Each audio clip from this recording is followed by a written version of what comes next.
ഈ ഉന്നയിച്ച കാര്യങ്ങൾക്ക് ഒരിക്കൽ കേരള നിയമസഭയിൽ മുഖ്യമന്ത്രി തന്നെ വിശദമായി മറുപടി പറയുണ്ടായി. പക്ഷെ അദ്ദേഹം ഇന്നലെ ഫേസ്ബുക്ക് പോസ്റ്റിൽ വീണ്ടും അതേ കാര്യം പറഞ്ഞിരിക്കുകയാണ്. പക്ഷെ നിങ്ങൾ ഭൂതക്കണ്ണാടി വെച്ച് നോക്കൂ, എന്തുകൊണ്ടാണ് RSSന്റെ അതിഥിയായി സർസംഘചാലകന്റെ ജന്മശതാബ്ദിയിൽ പങ്കെടുത്തത് എന്ന വിമർശനത്തിന് മാത്രം മറുപടിയില്ല. ഇത് എന്ത് മറുപടിയാണ്?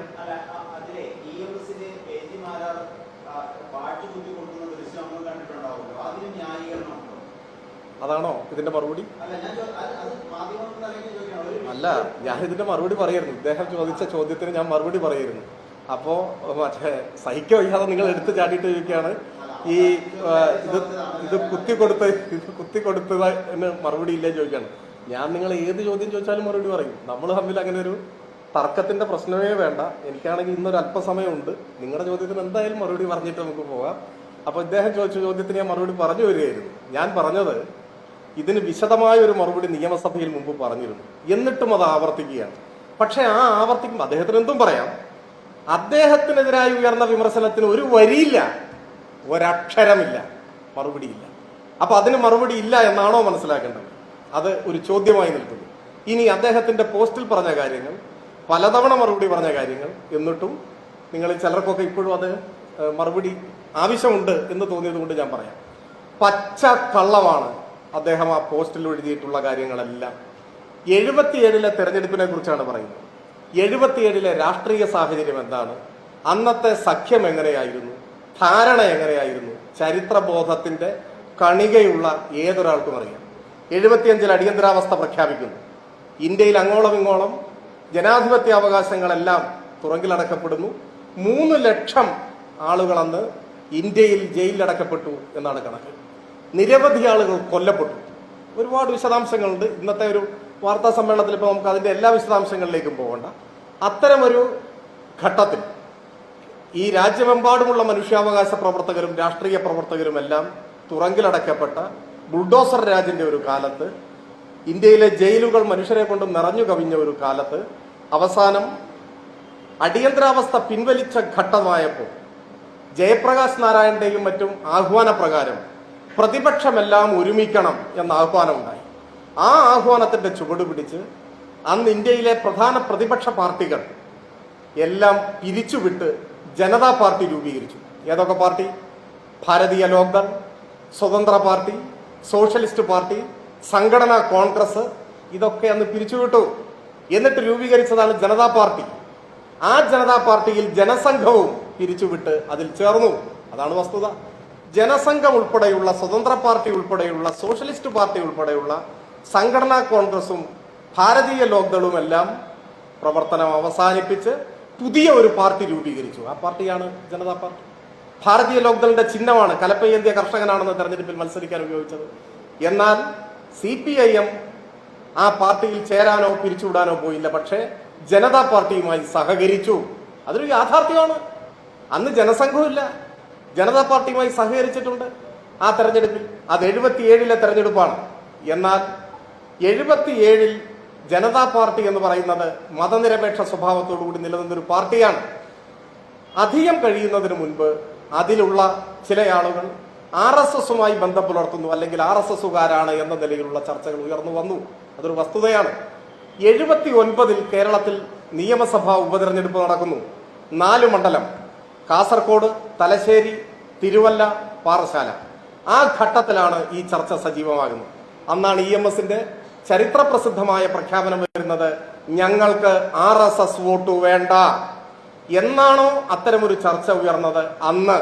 അപ്പോഴേക്ക് അടിയന്തരാവസ്ഥ കാലത്ത് രൂപീകരിക്കപ്പെട്ടത് പ്രതിപക്ഷ കക്ഷികളുടെ കൂട്ടായ്മയാണ്.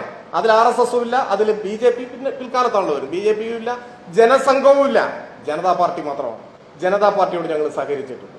RSS വോട്ട് ഞങ്ങൾക്ക് ആവശ്യമില്ല എന്ന EMSന്റെ ചരിത്രപ്രസിദ്ധമായ പ്രഖ്യാപനത്തിന് ശേഷം RSSുമായി കടുത്ത ശത്രുത നിലനിന്ന ഘട്ടത്തിൽ ഈ 4 ഉപതെരഞ്ഞെടുപ്പിലും ഞങ്ങൾ വിജയിക്കുകയാണ് ചെയ്തിട്ടുള്ളത്.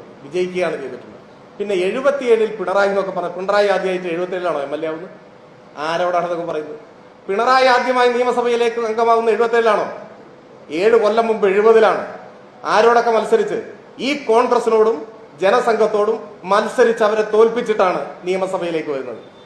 ആ കാലത്തുടനീളം കണ്ണൂരിലും പരിസര പ്രദേശങ്ങളിലും RSSും CPMഉം തമ്മിൽ കടുത്ത സംഘർഷങ്ങളും വലിയ തോതിൽ വാർത്തക്കിടയായിട്ടുള്ള സംഭവങ്ങൾ, കുഞ്ഞിരാമന്റെ കൊലപാതകം ഉൾപ്പെടെ നടക്കുന്ന ഒരു ഘട്ടമാണ്. അതാണ് എന്നും മറക്കരുത്. ഇനി ഇതിന്റെ ബാക്കിയുണ്ട്. ആ ഫേസ്ബുക്ക് പോസ്റ്റ് മാത്രം വായിച്ചാൽ ബാക്കി അതിലില്ല.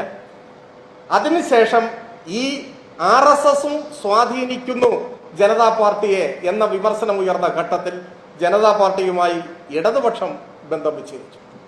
80-ൽ തെരഞ്ഞെടുപ്പ് വന്നു, പാർലമെന്റ് തെരഞ്ഞെടുപ്പും നിയമസഭാ തെരഞ്ഞെടുപ്പും.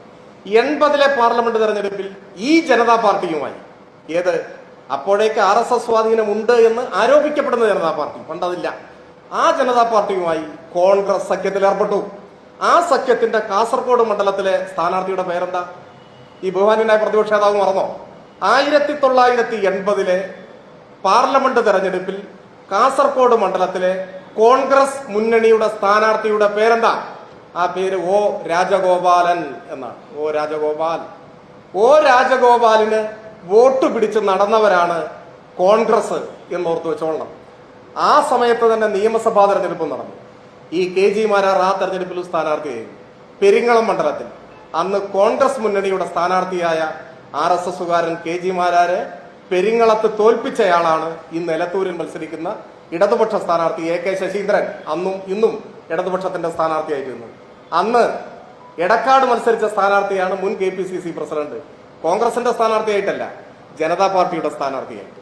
അന്ന് ചവറയിലും ഒറ്റപ്പാലത്തും RSSന്റെ നേതാക്കളാണ് സ്ഥാനാർത്ഥികളായി മത്സരിച്ചത്, കോൺഗ്രസ് മുന്നണിയുടെ സ്ഥാനാർത്ഥിയായിട്ട്. അവരെ പരാജയപ്പെടുത്തിയവരാണ് ഇടതുപക്ഷം. അപ്പോൾ ഇതാണ് ഇവരാരോപിക്കുന്നതിലെ കാര്യം. ഞങ്ങൾ സഹകരിച്ചത് 77-ൽ ജനതാ പാർട്ടിയുമായിട്ടാണ്. എന്നാൽ അതേ ജനതാ പാർട്ടിയിൽ RSSന്റെ സ്വാധീനം പ്രകടമായി എന്ന് ആരോപിക്കപ്പെട്ട ഘട്ടത്തിൽ കോൺഗ്രസ് ആണ് കൂട്ടുകെട്ടുണ്ടാക്കിയത്. അന്ന് രാജഗോപാലും KG മാരാരും അവരുടെ മുന്നണിയിലെ സ്ഥാനാർത്ഥികളാണ്. EMSോ മറ്റാരെങ്കിലുമോ നിങ്ങൾ ഈ പറയുന്ന നേതാക്കന്മാരോടൊപ്പം ഇരുന്നിട്ടുള്ളത് 77-ൽ ജനതാ പാർട്ടിയുടെ നേതാക്കന്മാരായിരിക്കുമ്പോഴാണ്.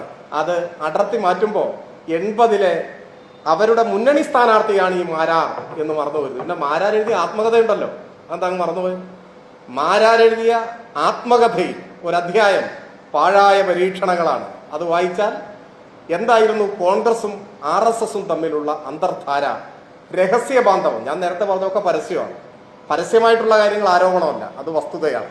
പട്ടാമ്പിയും പാലക്കാടും ബേപ്പൂരും വടകരയും ഒക്കെ പറഞ്ഞത് യാഥാർത്ഥ്യങ്ങളാണ്. എന്നാൽ രഹസ്യധാരണകളുടെ ആഴവും വ്യാപ്തിയും അത് ഈ KG മാരാർ തന്നെ വ്യക്തമാക്കിയിട്ടുണ്ട്. അദ്ദേഹം തന്നെ KG മാരാരുടെ ചിത്രമൊക്കെ എടുത്ത സ്ഥിതിക്ക് അദ്ദേഹത്തെ വിശ്വാസമായിരിക്കുമല്ലോ. അപ്പൊ അത് വായിച്ചു കഴിഞ്ഞാൽ ബാക്കി എല്ലാ വിശദാംശങ്ങളും അതിലുണ്ട്. ഇനി അതൊക്കെ പോട്ടെ. ഈ നിയമസഭാ തെരഞ്ഞെടുപ്പിൽ കോൺഗ്രസിന്റെ സംഭാവനയല്ലേ 14 NDA സ്ഥാനാർത്ഥികൾ. ഈ നിയമസഭാ തെരഞ്ഞെടുപ്പിൽ മത്സരിക്കുന്ന BJP മുന്നണിയുടെ 14 സ്ഥാനാർത്ഥികൾ കോൺഗ്രസ് നൽകിയ സംഭാവനയാണ് സമീപ സമയത്ത്. ഇനി അതൊക്കെ പോട്ടെ. നമ്മളിപ്പോ സംസാരിക്കുന്ന ഈ എറണാകുളം ജില്ലയിലെ കുന്നത്തനാട് വടവുകോട് പുത്തൻകുരിശ് ഗ്രാമപഞ്ചായത്ത് NDA ഘടകകക്ഷിയായിട്ട് ഇപ്പൊ മാറിയിട്ടുള്ള 2020യുമായി ചേർന്നല്ലേ കോൺഗ്രസ് ഭരിക്കുന്നത്. എന്നിട്ട് ഡീലിനെ കുറിച്ച് പഠിപ്പിക്കാൻ വരിക. ആദ്യം NDA ഘടകകക്ഷിയുടെ പിന്തുണയോടെയുള്ള പഞ്ചായത്ത് ഭരണം അവസാനിപ്പിക്കാൻ പറ പ്രതിപക്ഷ നേതാവിന്. അതിന്റെ തൊറ്റപ്പുറത്ത് മറ്റത്തൂര് നമ്മൾ ഒരുപാട് ചർച്ച ചെയ്തതാണ്. ഇപ്പോഴും കൈപ്പത്തി അടയാളത്തിൽ ജയിച്ച കോൺഗ്രസ് നേതാവല്ലേ മറ്റത്തൂർ ഗ്രാമപഞ്ചായത്തിന്റെ വൈസ് പ്രസിഡന്റ്? താമര അടയാളത്തിൽ ജയിച്ച BJPയുടെ പിന്തുണയോടെ എത്രയിടത്ത്? ഞാൻ എറണാകുളം തൊട്ടടുത്ത് തൃശ്ശൂരും മാത്രമേ പറഞ്ഞിട്ടുള്ളൂ. ഇപ്പോഴും പ്രബലമായി നിൽക്കുന്ന RSS കോൺഗ്രസ് ഡീലിന്റെ സാക്ഷ്യപത്രങ്ങൾ നമ്മുടെ ചുറ്റുമുണ്ട്. അതൊക്കെ ഒന്ന് അവസാനിപ്പിച്ചിട്ട് പുതിയ എന്തെങ്കിലും കഥകൾ പറയുന്നതായിരിക്കും ഉചിതം എന്നാണ് എനിക്ക് തോന്നുന്നത്.